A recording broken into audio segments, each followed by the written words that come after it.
Somebody once told me the world is gonna roll me. I ain't the sharpest tool in the shed. Yo, what's going on, Xbox and YouTube? Now, yesterday, a brand new DLC for Battlefield 1 just released called Giant's Shadow. Now, in order to play this DLC, you either need to have pre-ordered the game before it came out, or have bought the premium pass for the DLC.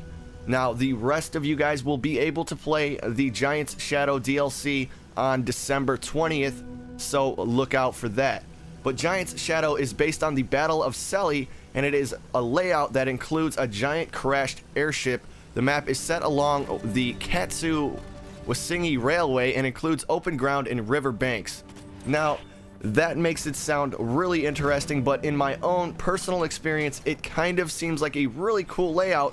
But the only reason they are calling it free is because everything from the terrain to the buildings to the massive crashed airship itself are all simply assets from existing Battlefield 1 games or assets from existing Battlefield 1 effects or vehicles.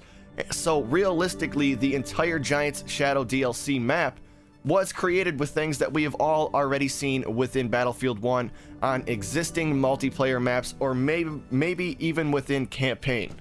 But that is the only reason, in my opinion, that this DLC is considered to be the first free DLC for Battlefield 1, because nothing within the map is actually new. Everything within the map you have seen before. It is just laid out in a different fashion, almost like Halo 5 and its Forge mode on steroids. So it's a really cool map, and I really do like it, and there's nothing wrong with making a map with brand new or with existing assets or effects. Just don't call it a DLC, and realistically, maybe Giant's Shadow should have just been a part of the game from the very beginning. Because like I said, nothing in that map is new whatsoever. It is just current or existing things spun into a new way of looking at them. But overall, the map is a lot of fun. It just seems to be a lot of open fields, which is not really an awesome thing. I guess it depends on if you're a sniper, but they have basically split the map up into 3 different sections. You have one section on one side of the crashed airship, you have another on the other side of the crashed airship, and you have the airship itself that contains 3 flags within Conquest. So within the airship, there is a lot of close quarters battles. Along with the wreckage of the actual airship, there is gas containers that contain either CS gas or whatever gas they were using in World War I. So you basically have to be really efficient with your gas mask use when you are within the crashed airship. But overall, that is probably my favorite part of the map, is being within the close quarters section. It is probably the most creative part of the map, other than a few small things around the map.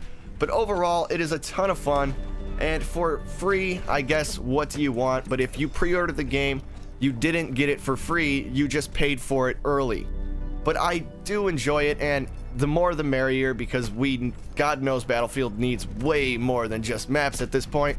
But yeah, there is nothing wrong with making a map with existing assets, but just do not call it a DLC, because that's not really, in my opinion, what it is.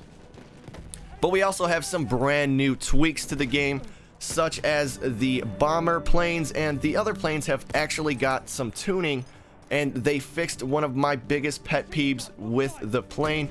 You can now simply press up on your D-pad instead of having to hold it down. You can now just tap it, and you will be able to look through your bomb sights on your plane. So that is something that I was the most looking forward to. We also have a brand new grenade crossbow gadget for the support class, and it does pretty much what the name says it does. It launches a grenade further than it can be thrown.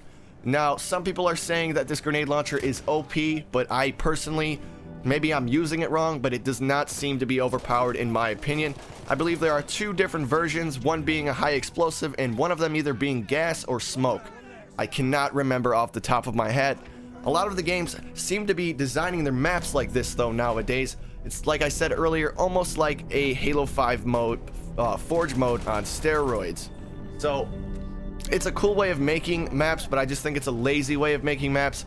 The same thing happens in Call of Duty now. You can actually, if you've played Call of Duty enough in your life, you can actually recognize certain parts of brand new maps that are old maps that you've played from existing Call of Duties almost a decade ago. Some of them I've seen parts taken out from Call of Duty 3 and plopped into other games, so it's really not unheard of, and it just seems to be becoming the way of the gaming industry, is to simply just copy and paste and reskin, and hope to God the people playing the game don't really realize it, or they just don't care, which right now it seems like a lot of people don't realize it, and the people that do don't care.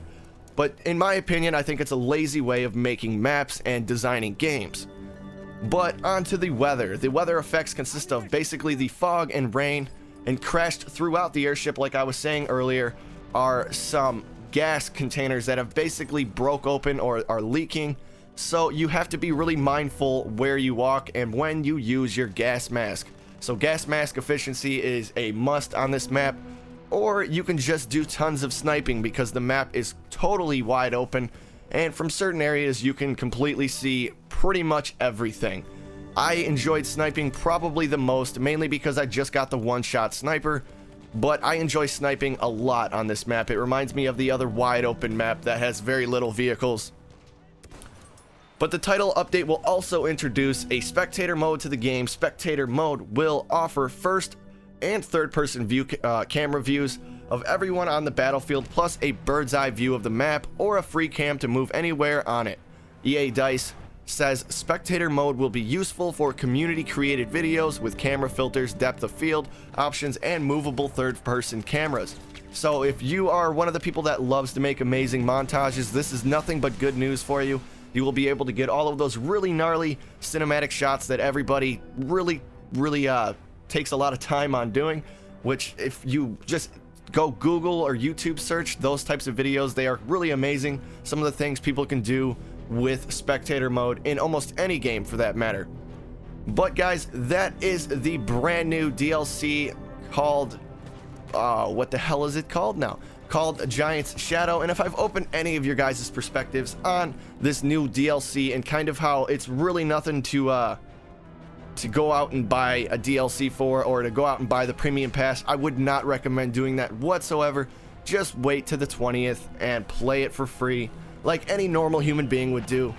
But with that being said, if I've opened your perspective at all, please remember to like, subscribe, and comment, and I will see you guys on the next one. Peace.